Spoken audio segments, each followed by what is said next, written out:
Russia ਤੇ Ukraine ਦੀ ਜੰਗ ਦੀ ਗੱਲ ਕਰਦੇ ਜਾਈਏ, ਰਸ਼ੀਆ ਦੇ ਪ੍ਰੈਜ਼ੀਡੈਂਟ ਪੁਟਨ ਨੇ ਆਪਣੇ ਹੀ ਮੁਲਕ ਦੇ ਲੋਕਾਂ ਨੂੰ ਇਹ ਕਿਹਾ ਆ ਵੀ ਜੇ ਤੁਸੀਂ ਗਦਾਰੀ ਕਰੋਗੇ ਤਾਂ ਤੁਹਾਨੂੰ 15 ਸਾਲ ਦੀ ਜੇਲ੍ਹ ਹੋ ਸਕਦੀ ਹੈਗੀ ਆ।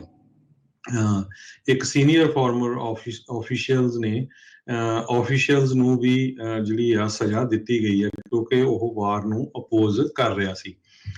ਪ੍ਰੈਜ਼ੀਡੈਂਟ ਪੁਟਨ ਦੀ ਇਹ ਵਾਰਨਿੰਗ ਮੀਡੀਆ ਵਾਲਿਆਂ ਤੇ ਵੀ ਗਈ ਆ। ਮੀਡੀਆ ਵਾਲੇ ਵੀ ਬਹੁਤ ਅਰੈਸਟ ਹੋਏ ਹੈਗੇ ਆ ਪਿਛਲੇ ਦਿਨਾਂ ਦੇ ਵਿੱਚ। ਤੇ ਇਸੇ ਤਰ੍ਹਾਂ ਕਹਿੰਦੇ ਡਿਮਿਟਰੀ ਐਵਨੋਵ ਇੱਕ ਮਾਸਕੋ ਵੇਸਟ ਐਕਟਿਵਿਸਟ ਆ, ਉਸਨੇ ਕਿਹਾ ਵੀ ਉਹਦੇ ਮਦਰ ਦੇ ਘਰ ਦੇ ਬਾਹਰ ਗ੍ਰੈਫਿਟੀ ਮੈਸੇਜ ਲਿਖੇ ਹੋਏ ਸੀ ਵੀ ਡੋਂਟ ਬਿਟਰੇ ਮਦਰਲੈਂਡ ਡੀਮਾ। ਕਹਿੰਦੇ ਵੀ ਜਿਹੜਾ ਵੀ ਬੰਦਾ ਫੌਜ ਦੇ ਅਗੇਂਸਟ ਬੋਲੂਗਾ ਜਾਂ ਜਿਹੜਾ ਅਟੈਕ ਕੀਤਾ ਰਸ਼ੀਆ ਨੇ ਯੂਕਰੇਨ ਦੇ ਵਿੱਚ ਉਹਦੇ ਵਿਰੁੱਧ ਬੋਲੂਗਾ ਤੇ ਉਹਨਾਂ ਨੂੰ 15 ਸਾਲਾਂ ਦੀ ਸਜ਼ਾ ਹੋ ਸਕਦੀ ਹੈਗੀ ਆ। ਸੋ ਇਹ ਲੋਕਾਂ ਨੂੰ ਡਰਾਉਣ ਦੇ ਲਈ ਬਿਲਕੁਲ ਕੀਤਾ ਗਿਆ ਹੈ। ਹਾਲਾਂਕਿ ਬਹੁਤ ਸਾਰੇ ਰਸ਼ੀਆ ਦੇ ਵਿੱਚ ਲੋਕ ਇਸ ਦੇ ਵਿਰੋਧ ਦੇ ਵਿੱਚ ਆ ਕਿਉਂਕਿ ਯੂਕਰੇਨ ਇੱਕ ਟਾਈਮ ਦੇ ਉੱਤੇ ਪਾਰਟ ਹੀ ਹੁੰਦਾ ਸੀ ਰਸ਼ੀਆ ਦਾ, ਤੇ ਬਹੁਤ ਸਾਰੇ ਲੋਕ ਕਿਸੇ ਦਾ ਫਾਦਰ ਯੂਕਰੇਨ ਤੋਂ ਆ, ਮਦਰ ਯੂਕਰੇਨ ਤੋਂ ਆ। ਸੋ ਆਪਾਂ ਪਿਛਲੇ ਦਿਨਾਂ 'ਚ ਵੀ ਸਟੋਰੀਆਂ ਤੁਹਾਡੇ ਨਾਲ ਸਾਂਝੀਆਂ ਕੀਤੀਆਂ ਵੀ ਕਿਸ ਤਰ੍ਹਾਂ ਲੋਕ ਅਪਸੈਟ ਹੈਗੇ ਆ। ਹਜ਼ਾਰਾਂ ਦੀ ਗਿਣਤੀ ਦੇ ਵਿੱਚ ਰਸ਼ੀਆ ਵੱਲੋਂ ਲੋਕਾਂ ਨੂੰ ਡਿਟੇਨ ਕੀਤਾ ਗਿਆ ਹੈ ਯੂਕਰੇਨ 'ਚ ਜਦੋਂ ਤੋਂ ਹੀ ਉਹਨਾਂ ਨੇ ਅਟੈਕ ਕੀਤਾ ਫਰਵਰੀ 24 ਤੋਂ ਲੈ ਕੇ ਹੁਣ ਤੱਕ। ਤੇ ਉਹਦੇ ਜਿਹੜੇ ਕਮੈਂਟਸ ਹੈਗੇ ਆ ਗਵਰਨਮੈਂਟ ਮਿਨਿਸਟਰਸ ਨੂੰ ਦਿੱਤੇ ਗਏ ਆ, ਕਹਿੰਦੇ ਵੀ ਪੂਰੀ ਤਰ੍ਹਾਂ ਇਹਨਾਂ ਨੂੰ ਫੈਲਾ ਦਿਓ, ਜੇ ਕੋਈ ਵੀ ਇਦਾਂ ਦੀ ਗੱਲ ਕਰੂਗਾ ਮੁਲਕ ਦੇ ਉਲਟ ਜਾਊਗਾ ਤੇ ਉਹਨੂੰ ਅਰੈਸਟ ਕੀਤਾ ਜਾਊਗਾ ਤੇ 15 ਸਾਲਾਂ ਦੀ ਸਜ਼ਾ ਦਿੱਤੀ ਜਾਊਗੀ। ਜੀ ਇਸ ਟਾਈਮ ਬਹੁਤ ਸਾਰੇ ਜਿਹੜੇ ਪ੍ਰਾਈਵੇਟ ਜੈਟਸ ਅਮੀਰ ਜਿਹੜੇ ਲੋਕ ਨੇ ਰਸ਼ੀਆ ਤੋਂ ਉਹਨਾਂ ਨੇ ਦੁਬਈ ਵੱਲ ਦਾ ਰੁਖ ਕੀਤਾ ਹੋਇਆ ਆ। ਬਹੁਤ ਸਾਰੇ ਜਿਹੜੇ ਜਹਾਜ਼ ਆ ਜਿਹੜੇ ਉਹਨਾਂ ਦੇ ਜਹਾਜ਼ਾਂ ਨੂੰ ਟਰੈਕ ਕਰ ਰਹੇ ਆ ਉਹਨਾਂ ਨੇ ਦੱਸਿਆ ਆ। ਤੇ ਪੁਤਿਨ ਨੇ ਇਸ ਦੇ ਉੱਤੇ ਕਿਹਾ ਕਹਿੰਦਾ ਬਹੁਤ ਚੰਗੀ ਗੱਲ ਆ ਜਿਹੜੇ ਇੱਦਾਂ ਦੇ ਲੋਕ ਆ ਜਿਨ੍ਹਾਂ ਦੇ ਉੱਤੇ ਵੈਸਟਰਨ ਮੀਡੀਆ ਦਾ ਜਾਂ ਵੈਸਟਰਨ ਮੁਲਕਾਂ ਦਾ ਅਸਰ ਆ ਉਹਨਾਂ ਨੂੰ ਜਿਹੜਾ ਸਾਡਾ ਮੁਲਕ ਆ ਛੱਡ ਕੇ ਚਲੇ ਜਾਣਾ ਚਾਹੀਦਾ ਆ। ਸੋ ਉਹ ਇਨਫੈਕਟ ਕਹਿੰਦੇ ਖੁਸ਼ੀ ਮਨਾ ਰਹੇ ਆ। ਸੋ ਪਰ ਰੂਸ ਦੇ ਲੋਕ ਉਸ ਨਾਲੋਂ ਥੋੜੀ ਵੱਖ ਸੋਚ ਜਿਹੜੀ ਉਹ ਰੱਖ ਰਹੇ ਆ।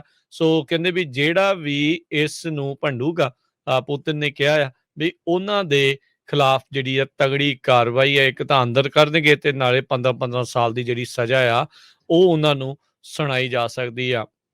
ਮਈ ਮਹੀਨੇ ਤੱਕ ਜਿਹੜੀ US ਦੀ ਮਸ਼ਹੂਰ ਬਾਸਕਟਬਾਲ ਪਲੇਅਰ ਹੈਗੀ ਜਿਹਨੂੰ ਡਿਟੇਨ ਕਰਕੇ ਰੱਖਿਆ ਹੋਇਆ ਆ ਉਸ ਦੀ ਡਿਟੈਂਸ਼ਨ ਆ ਉਹਨਾਂ ਨੇ ਹੁਣ ਹਰਜੋਤ ਸਿੰਘ ਜੀ ਮਈ ਤੱਕ ਵਧਾ ਦਿੱਤੀ ਹੈਗੀ ਆ। ਸੋ ਇਹ ਧੱਕਾ ਜਿਹੜਾ ਆ ਪੂਰਾ ਸ਼ਰੇਆਮ ਇਸ ਟਾਈਮ ਚੱਲ ਰਿਹਾ ਹੈਗਾ ਆ। ਸੋ ਅੱਗੇ ਦੇਖੋ ਕੀ ਬਣਦਾ ਹੈਗਾ ਆ। ਉਧਰ ਰੂਸ ਦੇ ਦੁਆਰਾ ਲਗਾਤਾਰ ਰਿਹਾਇਸ਼ੀ ਇਲਾਕਿਆਂ ਦੇ ਉੱਤੇ ਜਿਹੜੀ ਬੰਬਾਰਡਮੈਂਟ ਗੋਲੀਬਾਰੀ ਜਿਹੜੀ ਆ ਉਹ ਚੱਲ ਰਹੀ ਹੈਗੀ ਆ। ਖਾਰਕੀਵ ਟਾਊਨ ਦੇ ਵਿੱਚ ਕਹਿੰਦੇ ਵੀ ਸੰਘਣੇ ਧੂਏ ਦੇ ਜਿਹੜੇ ਕਲਾਊਡ ਆ ਉਹ ਦੇਖੇ ਗਏ ਨੇ। ਉੱਥੇ ਦੀ ਇੱਕ ਵੱਡੀ ਮਾਰਕੀਟ ਦੇ ਉੱਤੇ ਵੀ ਹਮਲਾ ਕੀਤਾ ਗਿਆ ਆ। ਐਮਰਜੈਂਸੀ ਸਰਵਿਸਿਜ਼ ਨੇ ਇਹ ਕਿਹਾ ਆ ਵੀ 70 ਲੋਕ ਇਸ ਅੱਗ ਨੂੰ ਬੁਝਾਉਣ ਦੇ ਵਿੱਚ ਇਸ ਟਾਈਮ ਲੱਗੇ ਹੋਏ ਨੇ।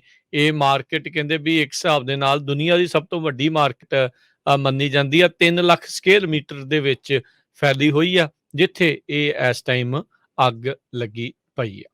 ਜੀ ਇਸੇ ਤਰ੍ਹਾਂ ਇੱਕ ਅਮਰੀਕਨ ਸਿਟੀਜ਼ਨ ਉਹ ਵੀ ਯੂਕਰੇਨ ਦੇ ਵਿੱਚ ਮਾਰਿਆ ਗਿਆ ਹੈਗਾ। ਪੁਟਨ ਨੇ ਆਪਣੀ ਡਿਮਾਂਡ ਇਹ ਰੱਖੀ ਹੈਗੀ ਆ ਵੀ ਜੇ ਸੀਜ਼ ਫਾਇਰ ਕਰਨਾ ਹੈਗਾ, ਟਰਕੀ ਦੇ ਪ੍ਰੈਜ਼ੀਡੈਂਟ ਨੇ ਉਹਦੇ ਨਾਲ ਗੱਲਬਾਤ ਕੀਤੀ ਹੈ ਤਾਂ ਮੈਨੂੰ ਜਿਹੜੀਆਂ ਕੰਡੀਸ਼ਨਸ ਆ ਉਹ ਮਿਲਣੀਆਂ ਚਾਹੀਦੀਆਂ ਤੇ ਭਈ ਯੂਕਰੇਨ ਹਮੇਸ਼ਾ ਹੀ ਨਿਊਟਰਲ ਰਵੇ ਤੇ ਕਦੇ ਵੀ ਨਾਟੋ ਨੂੰ ਜੁਆਇਨ ਨਾ ਕਰੇ। ਤੇ ਯੂਕਰੇਨ ਦੇ ਪ੍ਰੈਜ਼ੀਡੈਂਟ ਨੇ ਪਿਛਲੇ ਦਿਨਾਂ 'ਚ ਦੱਸਿਆ ਵੀ ਸੀ ਕਿ ਅਸੀਂ ਨਾਟੋ ਨੂੰ ਨਹੀਂ ਜੁਆਇਨ ਕਰਨ ਜਾ ਰਹੇ। ਯੂਕੇ ਨੇ ਕਿਹਾ ਕਿ ਰਸ਼ੀਅਨ ਆਰਮੀ ਹੁਣ ਸਫਰ ਕਰ ਰਹੀ ਆ, ਉਹਨਾਂ ਨੂੰ ਸਪਲਾਈ ਲਾਈਨ ਦੀ ਪ੍ਰੋਬਲਮ ਆ ਰਹੀ ਆ ਕਿਉਂਕਿ ਯੂਕਰੇਨ ਵਾਲੇ ਲੋਕ ਪੂਰੀ ਤਰ੍ਹਾਂ ਫਾਈਟ ਕਰ ਰਹੇ। ਈਵਨ ਦੋ ਉਹਨਾਂ ਦੇ ਕੋਲ ਹਥਿਆਰ ਬਹੁਤ ਘੱਟ ਆ ਪਰ ਉਹਨਾਂ ਨੇ ਪੂਰੀ ਤਰ੍ਹਾਂ ਫਾਈਟ ਜਾਰੀ ਰੱਖੀ ਹੋਈ ਆ। US ਆਪਣੀ ਵਾਈਟ ਹਾਊਸ ਤੋਂ ਪ੍ਰੈਸ ਸੈਕਟਰੀ ਸਾਕੀ ਉਹਨਾਂ ਨੇ ਇਹ ਕਿਹਾ ਵੀ ਚਾਈਨੀਜ਼ ਹਜੇ ਵੀ ਰਿਫਿਊਜ਼ ਕਰ ਰਹੇ ਆ ਯੂਕਰੇਨ ਦੇ ਇਨਵੇਜ਼ਨ ਦੇ ਸੰਬੰਧ ਦੇ ਵਿੱਚ ਜਿਹੜਾ ਰਸ਼ੀਆ ਨੇ ਜਿਹੜਾ ਕੀਤਾ ਹੈਗਾ ਵੀ ਉਹਨੂੰ ਉਹ ਇੱਕ ਤਰ੍ਹਾਂ ਦੇ ਨਾਲ ਡਿਨਾਊਂਸ ਨਹੀਂ ਕਰ ਰਿਹਾ ਵੀ ਹਾਂ ਰਸ਼ੀਆ ਵਾਲਿਆਂ ਨੇ ਮਾੜਾ ਕੰਮ ਕੀਤਾ ਹੈਗਾ ਆ। ਤੇ ਰਸ਼ੀਅਨ ਨੇ ਇੱਕ ਮਾਰੀਪੋਲ ਥੀਏਟਰ ਜਿੱਥੇ ਕਿ ਬੱਚੇ ਠਹਿਰੇ ਹੋਏ ਸੀ ਉੱਥੇ ਬੰਬਾਰਡਮੈਂਟ ਕੀਤੀ ਆ ਤੇ ਕਈ ਬੱਚਿਆਂ ਦੇ ਮਾਰੇ ਜਾਣ ਦੀ ਖਬਰ ਵੀ ਆਈ ਹੈਗੀ ਆ। ਜੀ, ਉਸ ਥੀਏਟਰ ਵਾਲਿਆਂ ਨੇ ਬਾਹਰ ਰੂਸੀ ਭਾਸ਼ਾ ਦੇ ਵਿੱਚ ਲਿਖਿਆ ਸੀਗਾ ਚਿਲਡਰਨ, ਤਾਂ ਜੋ ਜਿਹੜੇ ਉੱਤੋਂ ਮਿਜ਼ਾਈਲ ਜਾਂ ਬੰਬ ਸਿੱਟ ਰਹੇ ਆ ਉਹਨਾਂ ਨੂੰ ਪਤਾ ਲੱਗੇ, ਪਰ ਫਿਰ ਵੀ ਜਿਹੜੀ ਕਹਿੰਦੇ ਵੀ ਨਿਰਦੈਤਾ ਰੂਸੀਆਂ ਦੀ ਜਿਹੜੀ ਉਹ ਜਾਰੀ ਰਹੀ ਤੇ ਉਸ ਥੀਏਟਰ ਦੇ ਵਿੱਚ, ਪਰਫਾਰਮਿੰਗ ਆਰਟ ਥੀਏਟਰ ਦੇ ਵਿੱਚ ਉਹਨਾਂ ਨੇ ਧਮਾਕਾ ਜਿਹੜਾ ਆ ਉਹ ਕੀਤਾ, ਬੰਬ ਜਿਹੜੇ ਇੱਕ ਹਿਸਾਬ ਦੇ ਨਾਲ ਸੁੱਟੇ, ਗੋਲੀਬਾਰੀ ਕੀਤੀ, ਕਾਫੀ ਲੋਕ ਜਿਹੜੇ ਉਹ ਮਰੇ ਨੇ ਤੇ ਇੱਕ ਚਿਲਿੰਗ ਜਿਹੜਾ ਆ ਕਹਿ ਸਕਦੇ ਹਾਂ ਵੀ ਵੀਡੀਓਜ਼ ਆ ਉਹ ਇਸ ਟਾਈਮ ਸਾਹਮਣੇ ਆ ਰਹੀਆਂ ਨੇ।